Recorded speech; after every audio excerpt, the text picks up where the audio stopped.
All right, we're going to get ready to start in just a minute.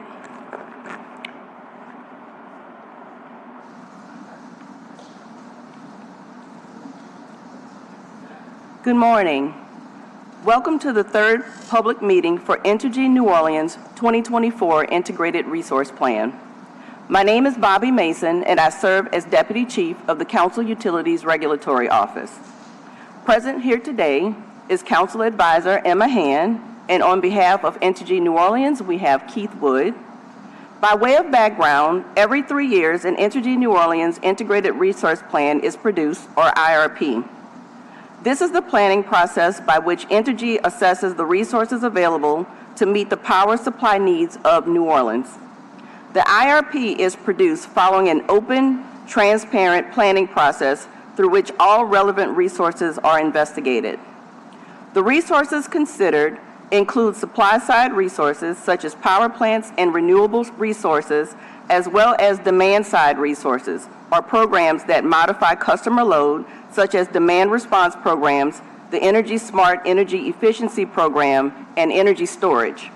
The goal of the IRP is to identify the optimal set of resources to meet the current and future electric service needs of the city at the lowest total cost to customers and E&O in a manner consistent with the public interest and the Council's energy policy goals.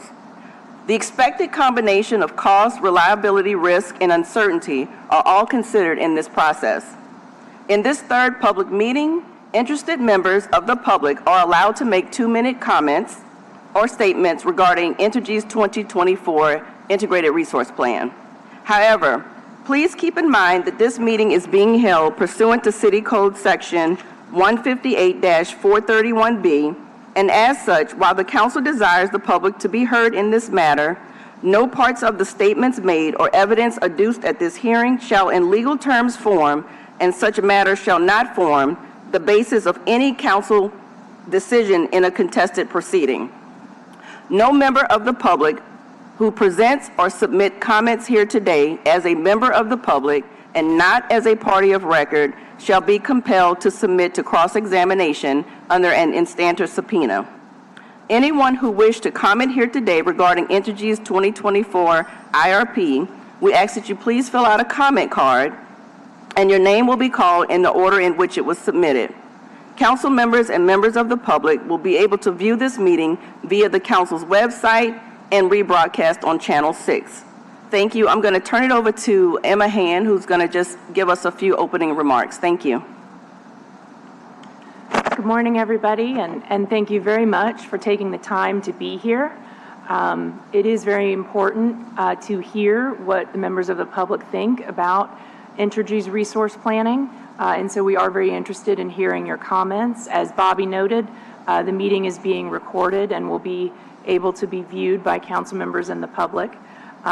This meeting is being held under the IRP rules, Section 9A3C, which call for a public hearing opportunity after E&O has presented the IRP to the public, which they did in the last meeting, to give members of the public an opportunity to provide comment and to be heard by the council on their opinions on the IRP planning process. For anyone who's new to the process, I know a number of you have been around for some time and gone through this before. For anyone who's new, this is a process by which the council ensures that the right type of analysis is being done every 3 years. It gets updated to make sure that the utility, the council, the interested stakeholders, the members of the public all have some degree of confidence in the information presented in understanding what kind of resource supply options may be available to the utility, how those costs are expected to play out over the next 20 years, and how those resources might be expected to perform. This process, the IRP proceeding, does not approve any final plan or final resource acquisition. Whenever Entergy wants to actually acquire a resource, it still has to come to the council, file that application with the council, and go through the full public proceeding for that. With that, I think we're ready to take comment, Bobby? Yes, we are ready for comments. The first card that I have here for comment is from Jake Hakes. Jake, you can come forward and move to the podium. Thank you very much. Because of the short time, I've prepared a 4-page, easy-to-read paper that I'd like to submit when I'm through based on my analysis of the IRP. I would make 3 quick comments. One, I have written or overseen probably at least a dozen reports of this complexity on energy, and I would say this is the most obtuse report I have seen, and I've read hundreds. This is probably the most obtuse study that I have seen because it is so overloaded with acronyms and charts that don't make sense. Second, the big issue for energy in the coming years is which path to take. There's a path of natural gas. Some people say you can co-fire hydrogen. That's kind of a Rube Goldberg device. But the country is moving to solar and batteries. EIA on Monday issued its report for this year based on a survey of industries around the country, and it showed that for the coming year, 81% of the additional capacity will be solar and battery. Wind is very far back, and natural gas is much further back than that, less than 10%. You look at a map of projections, Louisiana stands out like a sore thumb. The report in many ways is biased, much as its report was in 2017 at the paid actors hearing. They point out, for instance, that the Rice plant has a 10-minute startup time, which is as good as you can get in fossil fuels. It's nowhere near batteries. Batteries respond within seconds, but that's not in the IRP, because in about 5 or 6 ways that I could identify, if I had time, I could point out to you where they have skewed the analysis. The third quick point is if this report... If you can wrap up, yes. Thank you so much. Thank you for your comments. Sorry to waste so much of your time. No, we appreciate every comment that comes forward. Thank you for your time. Okay, next person up is Jesse George.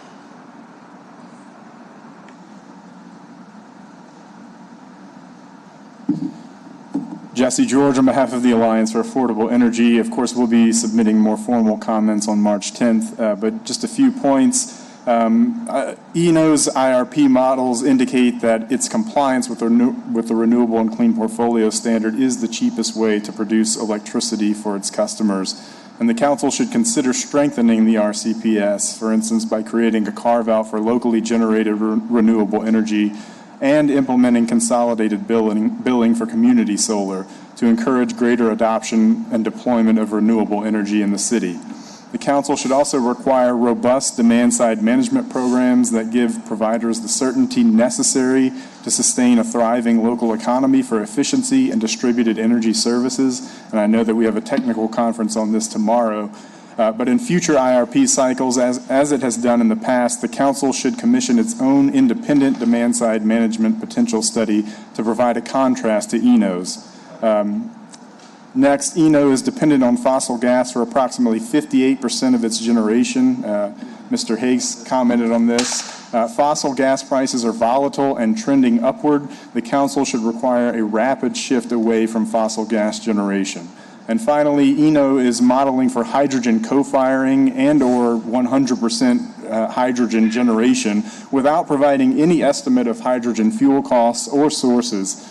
Because fuel costs for ENO are a direct pass-through to ratepayers, of course this is not a concern for the utility, but it's a major concern for ratepayers, and the Council should be wary. Thank you. Thank you so much for your comment. Next comment card I have is Elizabeth Soychek.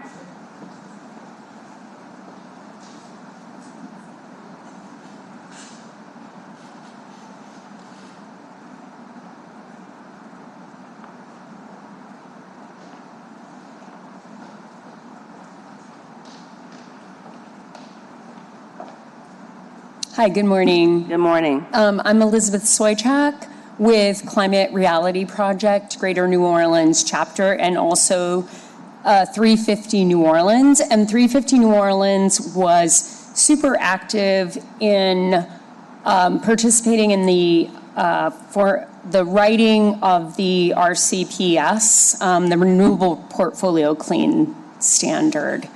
And what we'd like to say, what I'd like to say shortly today is just that the world is moving towards more renewable energy, much faster than New Orleans is, unfortunately. And I heard about how Pakistan is actually using solar panels when they don't have the steel to put them to mount them. They actually are putting them on the ground and propping them up with sand and rocks and pointing them towards the sun so that they can get away from more expensive, dirtier coal and fossil fuels. And so that would compare that to what's going on in New Orleans, where Entergy is not allowing us to move faster into using renewable technology. 58% of generation from fossil gas is unacceptable, and actually, more importantly, it's unnecessary. The solar technology exists with battery storage that we could have this city powered by solar primarily in the next 20 years, and we do not have to have natural gas, use this natural gas like we are. So thanks very much for your time. Thank you very much. Okay, next comment I have is Sage Michael. You can come forward. Thank you.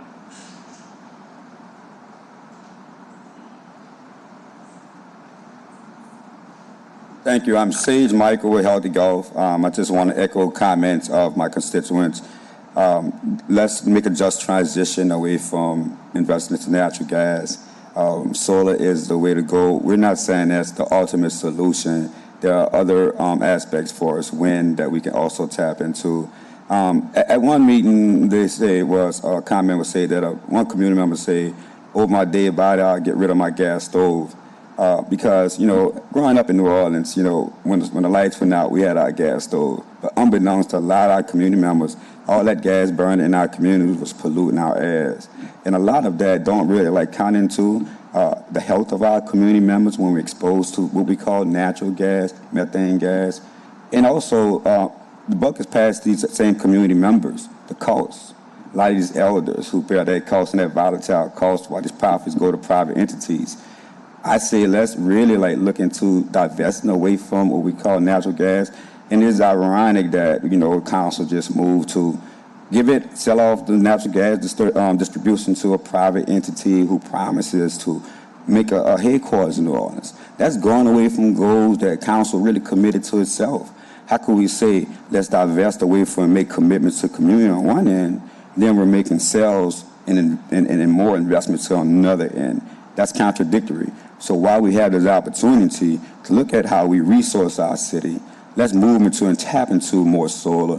We are making more community solar rules, so let's make moves to make sure we tap into that virtual power plants. There are many community lighthouses around. This is the way to go. Look, you really take solar, put them along the canals, not just on rooftops where you can really use all that land for affordable housing. So with Healthy Golf and many of my members, let's divest away from fossil fuels, and let's invest into more renewable energies to bring the health of our community and keep the money in the members and the pockets of the community. Thank you.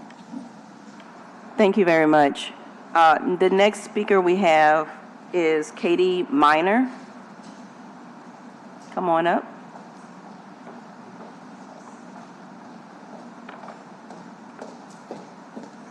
Good morning. Good morning. Katie Miner with the Alliance for Affordable Energy. I'll be reading an excerpt directly from a report done by the Louisiana Legislative Auditor. It's titled Performance Audit Services. It says, grid reliability in Louisiana fell short of the national average and worsened between 2013 and 2023. For example, in 2023, Louisiana had one of the highest numbers and durations of outages in the southern region, even when excluding outages due to major events such as hurricanes or tornadoes. Something to keep in mind. Thank you. Thank you for your comment. I have one more speaker card here from Wendy Beck.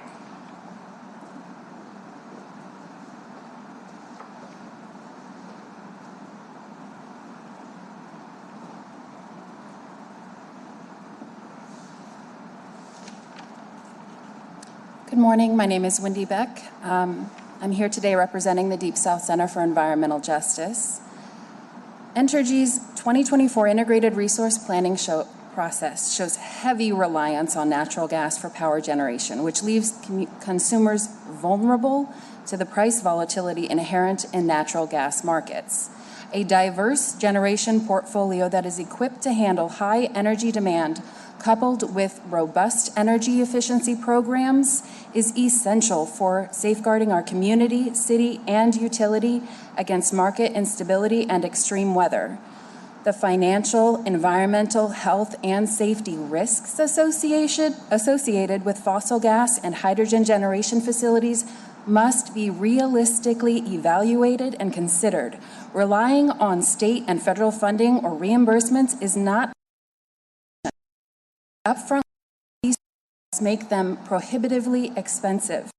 DSCEJ advocates for a diverse energy generation portfolio that prioritizes investments in renewable energy projects, anticipates growing energy demand, and supports aggressive energy efficiency programs to safeguard and future-proof our communities. Thank you for your time and attention. Thank you for your comments.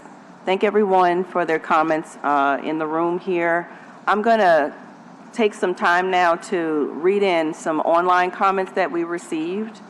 The first online comment comes from Deborah Lombard. She states that I reviewed this plan and don't see any reference to cutting down right-of-way trees even mentioned in the plan. Certainly, Entergy should be including their plan to or not to cut right-of-way trees within the portion of the plan dealing with Entergy's need to provide electrical reliability to customer. The second online comment we received was from Marion Penny Frenstadt.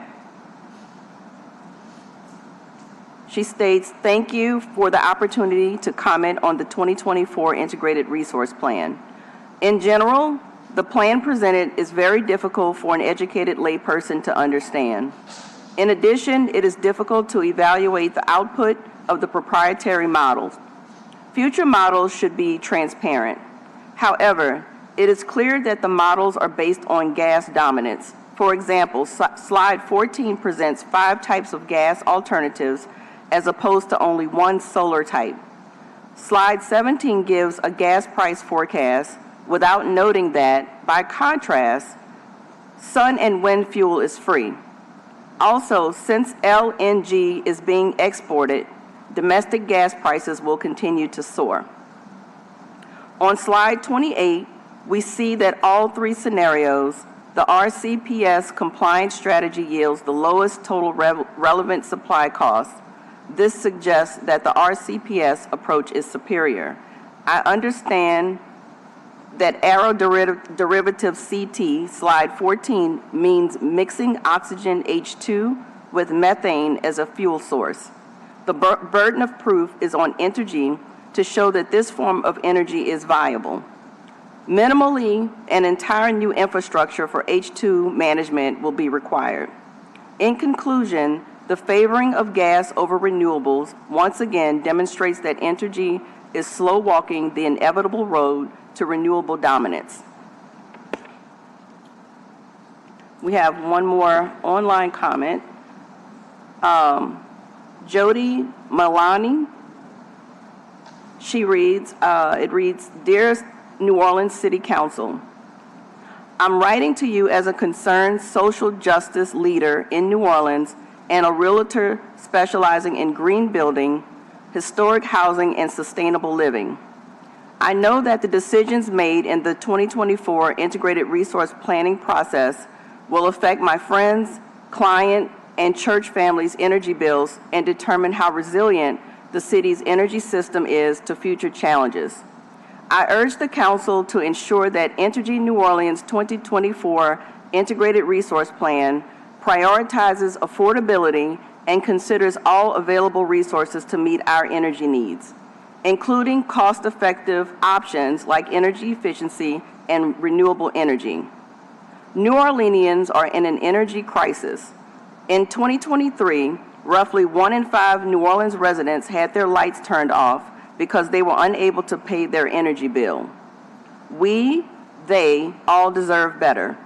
Although I listened to the second public hearing on the IRP on January 31st, 2025, I first want to say that the City Council staff needs to improve the service they provide for a public hearing such as this.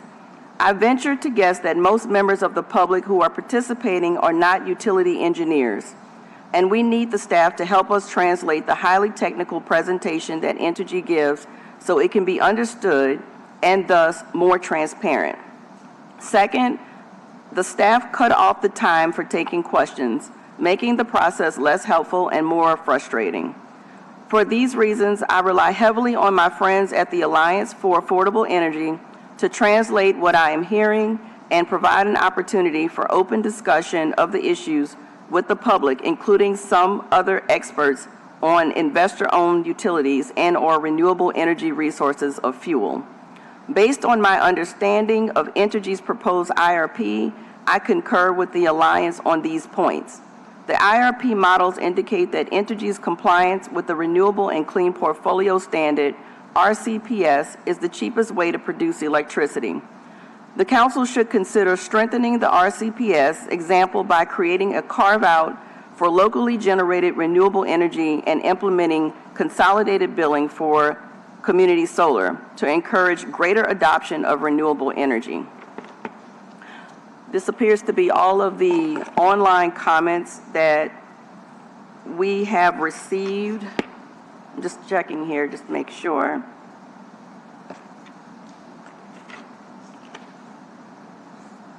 Can you take comments here? The comments, did you speak already? Did you go forward?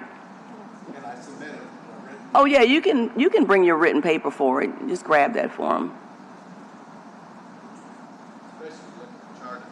And we'll add it so that, the Council can review it. Thank you so much. I think that appears to be all of the online comments that we received. So I'm going to give, I don't know if there's any clarification you might want to provide and some additional dates in the procedural schedule. I'm going to let Emma Hand just let the public know what the remaining dates are. Yes, so after the meeting today, the next deadline will be March 10, when parties who have intervened in the docket will have the opportunity to file their written comments on Entergy's IRP. Then on April 28th, Entergy will have the opportunity to file reply comments in response to the comments that have been filed on its IRP. On June 2nd, the Council's legal and technical advisors will file our report on the Entergy IRP. And then June 16, Entergy will file its Energy Smart implementation plan for the next 3 years of the program, which are program years 16 through 18. That implementation plan is largely informed by the IRP, but the Council will then set future procedural schedule for considering the implementation, the Energy Smart implementation plan itself, after Entergy has filed that. Thank you so much, Emma. I just want to say in closing, we really appreciate all the comments that have been presented today regarding Entergy's 2024 Integrated Resource Plan. We do review these. The Council do look and listen to all of the comments that are made here today. As previously mentioned, pursuant to City Code Section 158-431B, no parts of the statements made or evidence adduced at this hearing shall in legal terms form, and such matters shall not form the basis of any council decision in a contested proceeding. No member of the public who presented or submitted comments here today, as a member of the public and not as a party of record shall be compelled to submit to examination under an instantia subpoena. Again, although your comments cannot in legal terms be considered part of the record of a contested case, the council is very interested in hearing the opinions of the public on this matter and in gaining a sense of where the priorities and interests of the community lie with respect to the integrated resource plan. And we certainly appreciate everyone who participated here today. Thank you for coming out, and thanks to everyone that's tuned in, and we appreciate it. So the meeting is adjourned. Thank you.